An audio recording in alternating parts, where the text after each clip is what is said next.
All right, this form has never been on the planet before. So it is new, and it has a relationship with every one of us that lives here, from the time we're born until the time we die. So I'm going to explain why I can say that.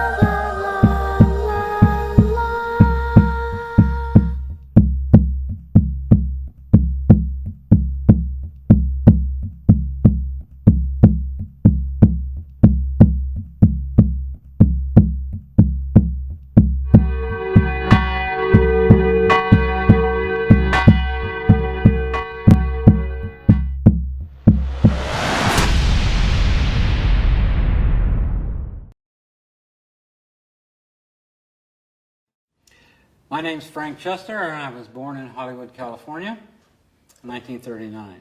My dad was an aeronautical engineer, and he taught me mechanical drawing when I was a little kid. And of course, mechanical drawing consisted of T-square, a board, and triangles. And there are two triangles that they use. One is a 30-60, and the other one is 45. Well, I always liked these triangles. And I always used to put them together like this, because I like that kite. I like that shape. Okay, but you're supposed to put them together like this, which makes an equilateral triangle. All right, so when I first started this form, I thought, well, I have to have 7, so I knew that there would have to be a 3 and a 4, which makes 7.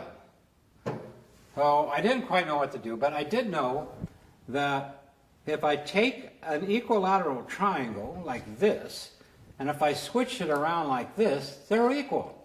The area is equal. I mean, you can't deny that. This area is exactly the same as this area. So, aha, I had the 3 and a 4. So I decided that I would take these triangles right here, and I would make my kite. And the reason I like the kite, because when I was a kid, I made kites. And they were just this shape. So what I did is I made this. And what I did is I put those triangles on here, like that.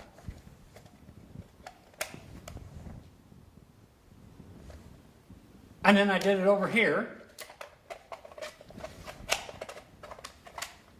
Same way. Follow me? I did that all the way around. They're in the red. So those little guys right there are that kite.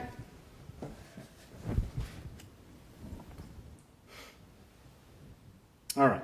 So when I did that, I had to put a base, because this would just flop over if I didn't. So I had to put a base of a triangle. And then I realized that to this angle here, I also had to put a triangle.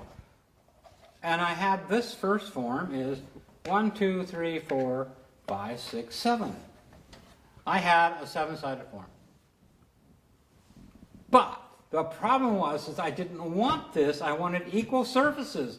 And these 3 were equal, and these 4 were equal, but they weren't equal together. I wanted the same surface area here as I had here, and you can see that it isn't. But I liked it. It was an attempt, right? It's an attempt to get to this. So what I did is I made a couple of those and put them together just to see. I had no idea what this is, and of course this is, it's not in the books. I put 3 of them together, and I realized that on the inside had a triangle, tetrahedron. So I made a tetrahedron that would fit in there.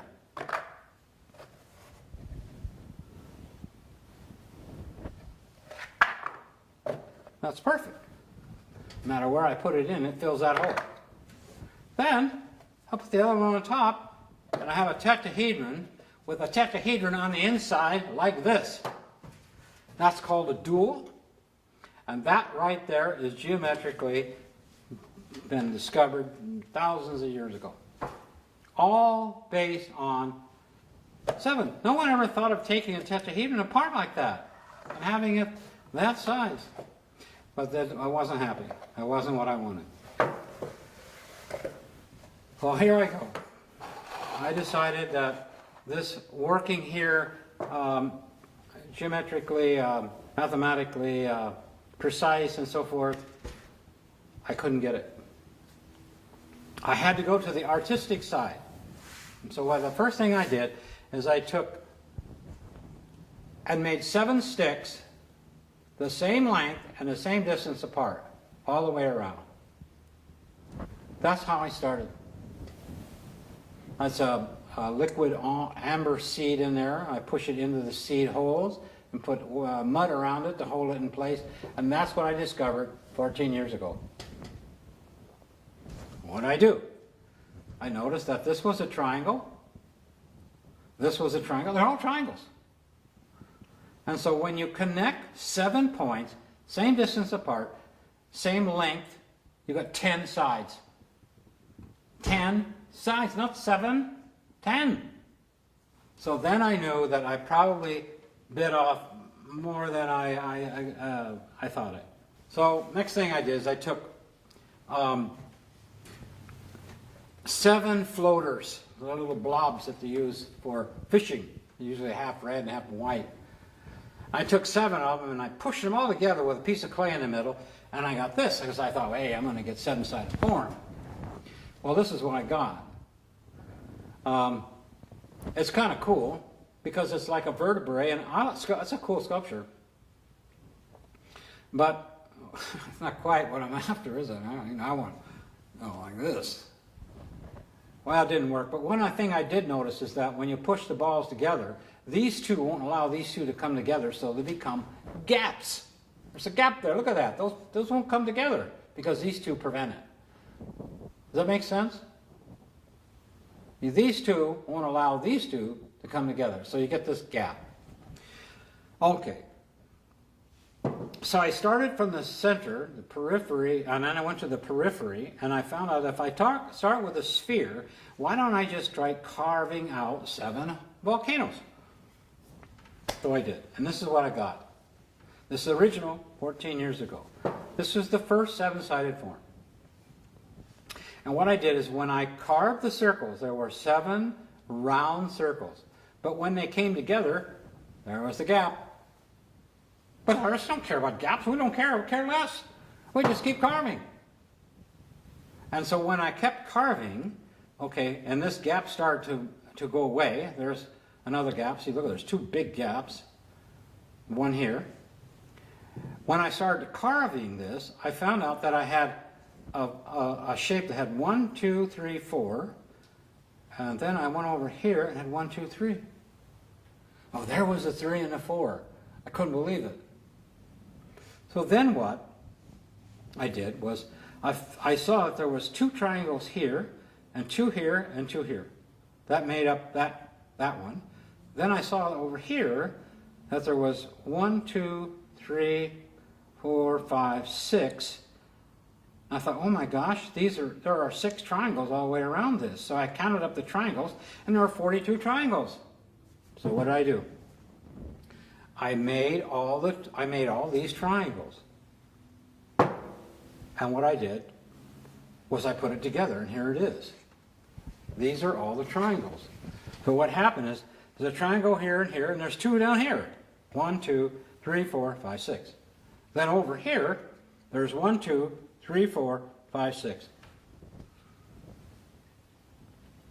And what I found out was that I had to straighten this one out. I had to push these 2 together. And when I did,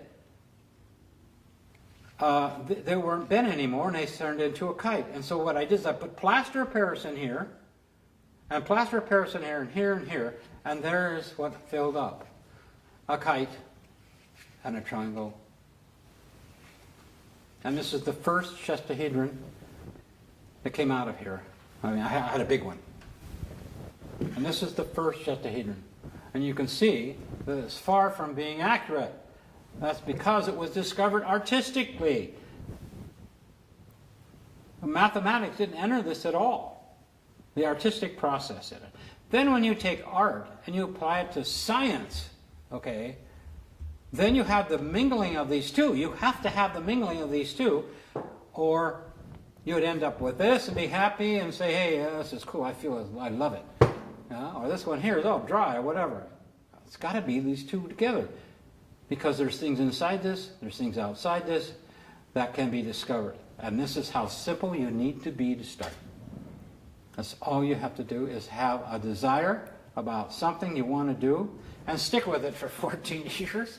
I don't know about that, but that's what I did. And so you see the results of that work. And I taught for 32 years. I taught art, mathematics, welding, auto shop, plastics, woodworking, cabinet making, home construction, sculpture, all of these things I taught all that time. And I never could figure out, why did I have so many skills? It always confused me. Why can't I do all this stuff? Why isn't it that I'm not stuck with one thing and really good at it? I was good at, I could make anything. I can make anything today. Why? Because I learned how to do all these steps so that when I turned 60 and was ready to do this, I never had to ask anybody's help. I could make anything. So sacred geometry is very important because this was discovered artistically. And this was discovered through sacred geometry. So everyone asks, what is sacred geometry? Sacred geometry uses three tools, and here they are. A straight edge, a compass, and a pencil. That's all I used to find this form. This form has 7 equal surface areas. Exactly. So, this affects every single person on the planet. And this can change, bring a new consciousness to you if you understand it. And you will after this lecture, because I'm going to explain it thoroughly. All right, so let's start with sacred geometry. This is how I discovered the geometry based on this form. So this form comes from 3 stars. Here's one star, the other star, just so that you can see exactly where they are. Now, you're going to say, well, how does this come out of here? Well, the first place off is that everything that you see here was never measured. There are only 2 circles to take this construction here, and you don't have to measure it. All you have to know is the golden mean. So the golden mean is the basis of all this. So you're thinking, well, where it is? Right here.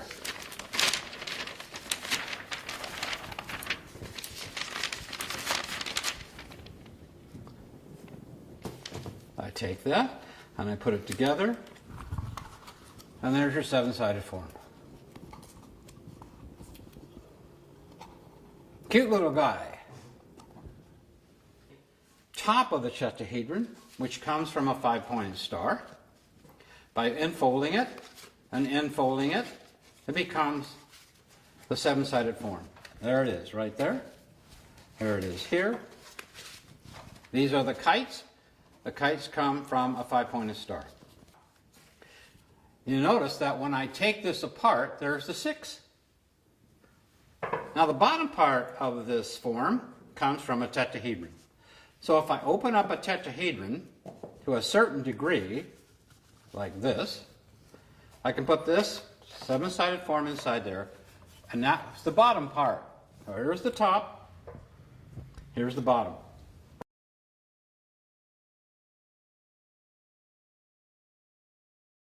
So, I'm going to tell you how I discovered the form, or how I put the form through this process. Now this process is unique, because I didn't know how to do this, there were no books on it, whatever, period. But I knew that if I could find where this was, okay, in the earth, where it is, I needed to put it through an earth process. What is this? This is earth, okay, this is water, this is air, and this is fire. So, it's a tetrahedron, an octahedron, icosahedron, and a cube. Now you notice that this is a natural form, and so is this. This represents a number of things. This is the earth, this is water, this is air, and fire, like I said before. These are also connected with the organs. So these are archetypes, and we work with archetypes because they are very important to understand in relationship to how to find something here. Where is this? Is it a cube, or is it coming from water, or is it basically an air form, or is it fire? So I found out that one of the things that I could do is that this has 7 points. You can believe it. It's 7 points. It has 7 faces. They're all equal. There are 2 polygons. There's a triangle and what I call a kite, which you now know is one of the arms of a 5-pointed star. So what I was able to do was I'm able to put 7 points, okay, into 6 faces. Now how do you do that? Well, so it took a while, and I found out that it fits in a cube like this. There is this form inside a cube. And what I found out is that the base of the form touches this area of the cube, and one of the points touch a vertice at the very corner. But the other 3 touch the face. One here, and one here. And that's never been done before. So this was my Earth study. But it didn't indicate to me where it is or where it's from or whatever. So I had to go to the next process. The next process is water, which represents the icosahedron. So I had to figure out, well, how can I figure out what a water form, what do I do with water with this? So what I had found that worked was that I took the form and I put it into edges only.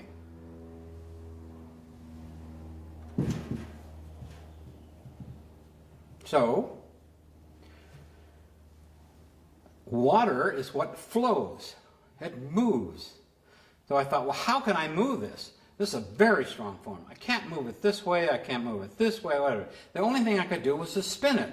And so I spun it and it turned into a bell.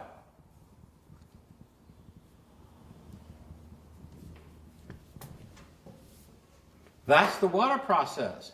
And I saw that the form actually took on curves. There's no curves here, but there is in movement. And also, I don't know if you can see those black lines in there. I'll turn it upside down. I don't know if you see those black lines, but I see them, so I drew them. Right back to sacred geometry, those are the lines that you see when the form is in motion. And when the form comes to rest, it looks like this. It looks like a bell. And this is an accurate geometric sacred geometry based on what you're seeing here. And what's so interesting is you have lines running this way, and you have lines running this way. And that's very important to remember, that you have these different lines.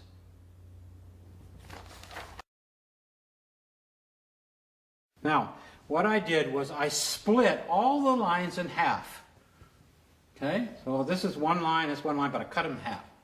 And so I want to separate them. And when I separate them, remember, this is a 7-sided form. And if I separated it, okay, it takes a little while, I can separate all the lines and I get this form, and this one. So here we have, geometrically, as a symbol, the beat, the rhythm. Boom, boom, boom, boom. Okay, that's one thing you can look at here. And then what's so amazing is that the other 2 are spinning in opposite directions.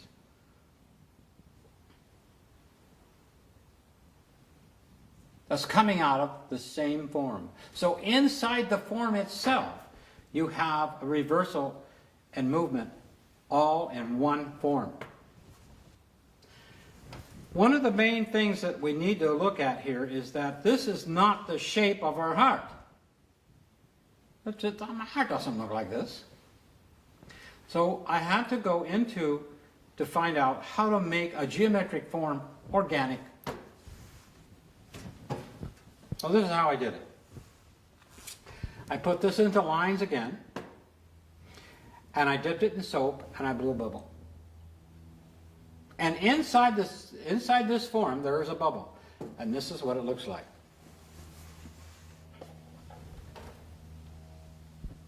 That is a seven-sided bubble. And if you look at any of the images of the left ventricle of the human heart, you will see that it's round on the top, it slopes down like this, and it comes to a point. And it's 3. 1, 2, 3. It looks like this. This is what the right ventricle, left ventricle looks like. Now the right ventricle and left ventricle are different because one is collapsed. The right side of the heart is a collapsed vortex. This is a vortex. If you take this center and you take it out the periphery, okay, now you have the center and the periphery in balance. And this is what the heart wants. What's so important about that is that this distance right here is extremely important because that's the middle of the balance. They call it a vesica Pisces.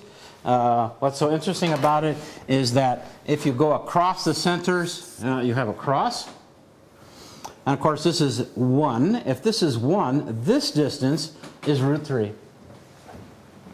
The square root of 3, which is 1.732, and I could go across, over there across the plaza and keep going with numbers because there's no end. And they've gone 2 million digits on the computers and still not come up with a 0. So I just drew it perfect. I didn't have to measure a thing. It's perfect. This will make, if this is 1 square mile, this is 3 square miles. Okay. So interesting is if I take this point here and draw to these connections like this, I get 2 equilateral triangles. Perfect. They're perfect. And you believe that. It's perfect. No rulers. I can double this like this, can't I? Now this is root 3. So it expands and expands and contracts and contracts. But it's based on a simple geometry. Look how simple it is. It's unbelievably how simple.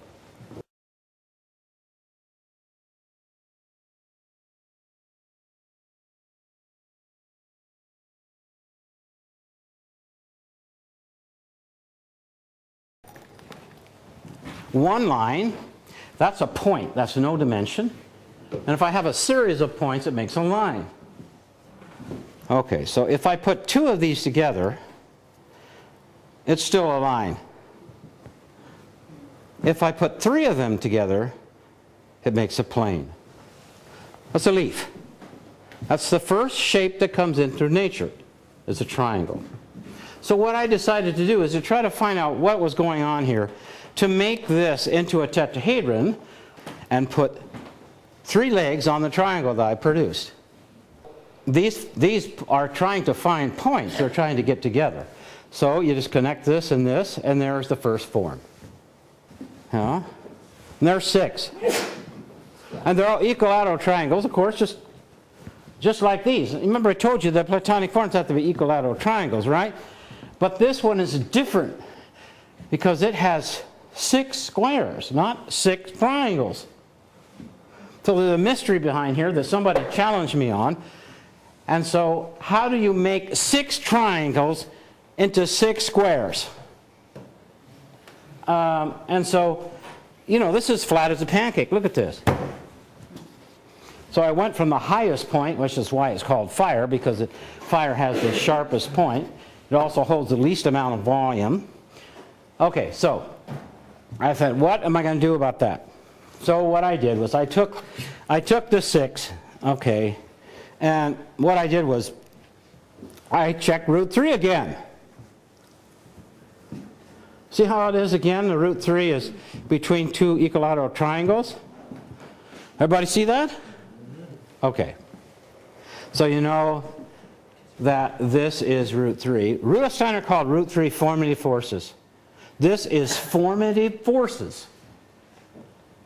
Okay, so what I decided to do was to work with this. And what I did was I pulled this up into root 3 and it makes a perfect cube. This isn't in the books. It's not in the book. It is now the diagonal across corners is root 3. How do you make 6 triangles into 6 squares? That's fantastic. This is unbelievable what's going on in geometry. Okay, so here we go with this again. This is root 3. And in root 3, in this vesica, they always put formative people.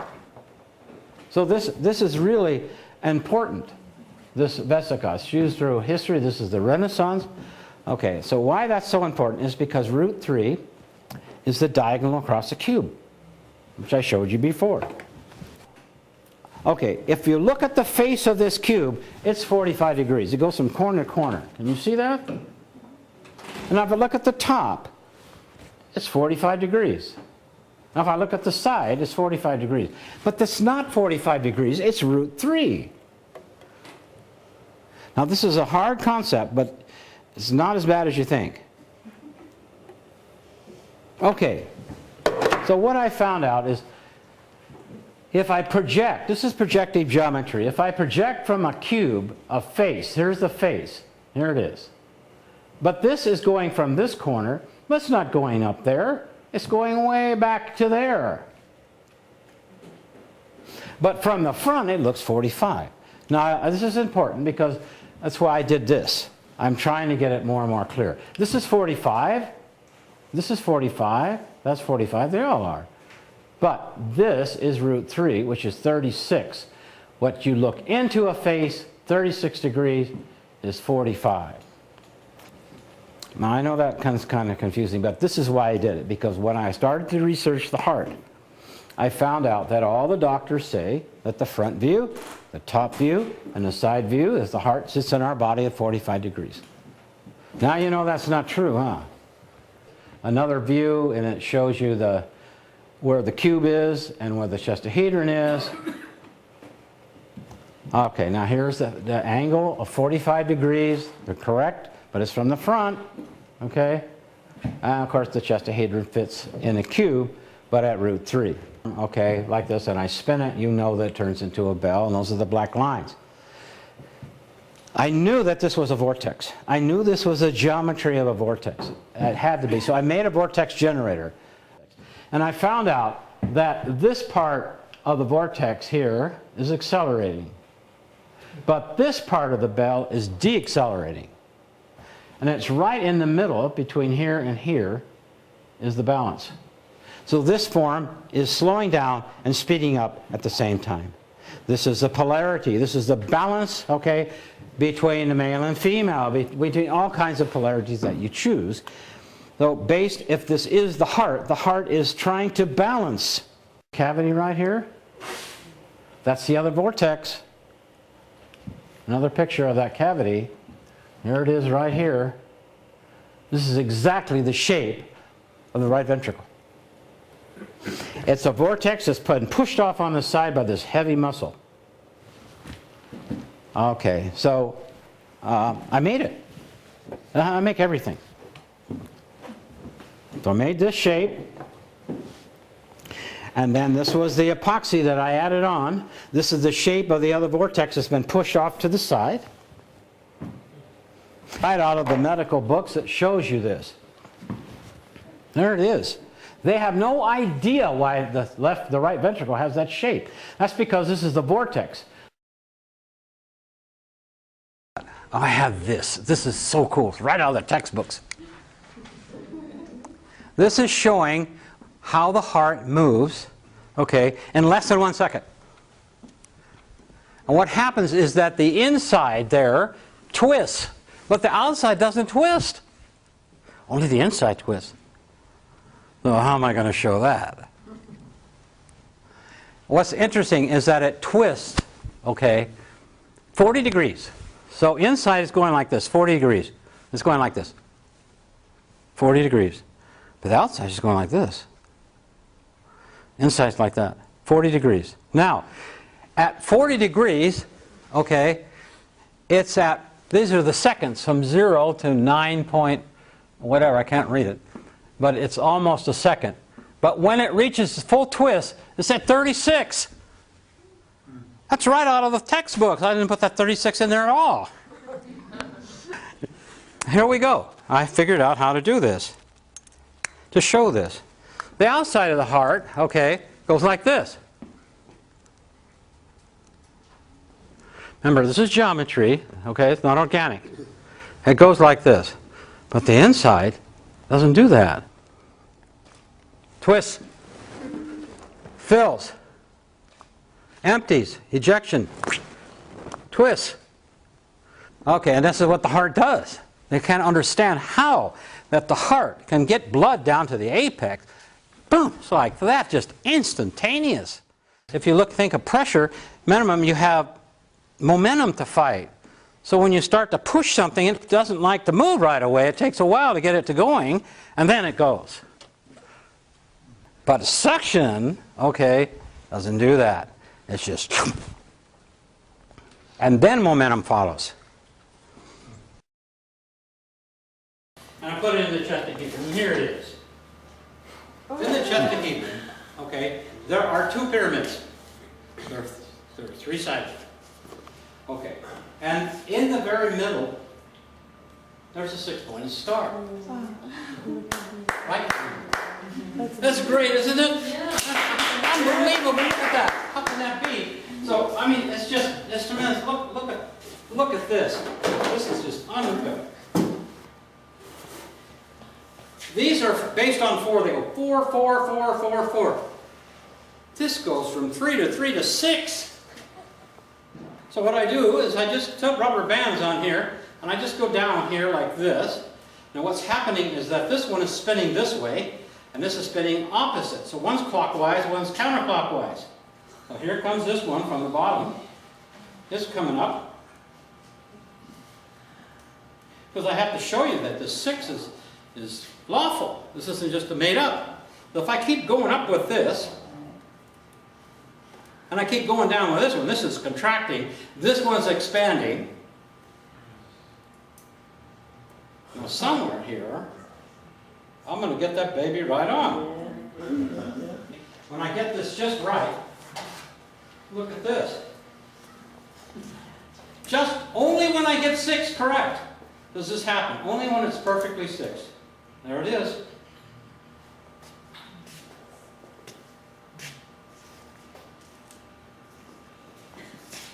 This is profound. This rocks. This is beautiful. Right in the center is the heart chakra.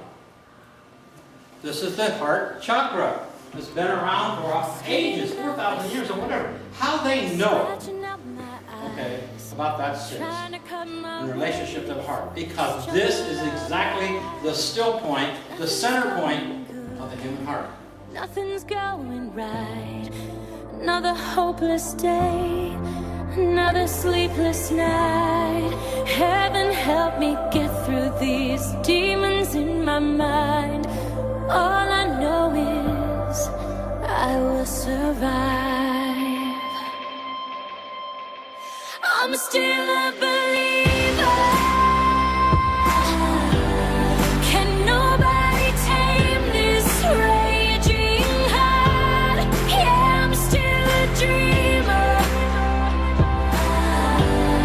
I'm fighting my way up to the stars. I'm running wild, I'm going out, I'm flying high, I'm screaming out, I'm blowing up a fire in the sky. I'm still a believer. Can nobody tame this raging heart?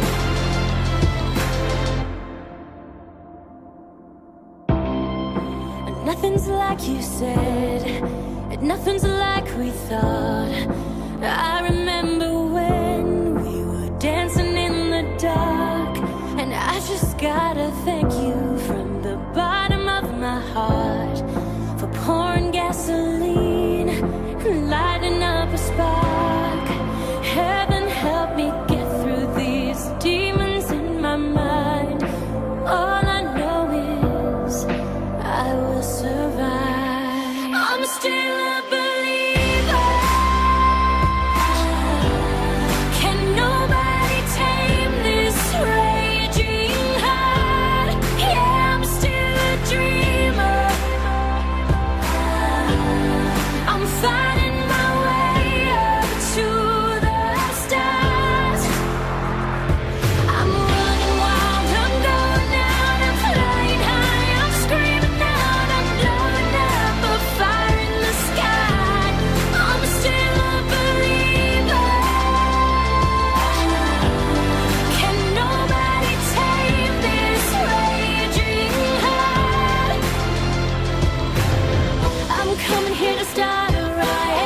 I'm coming here to break the silence.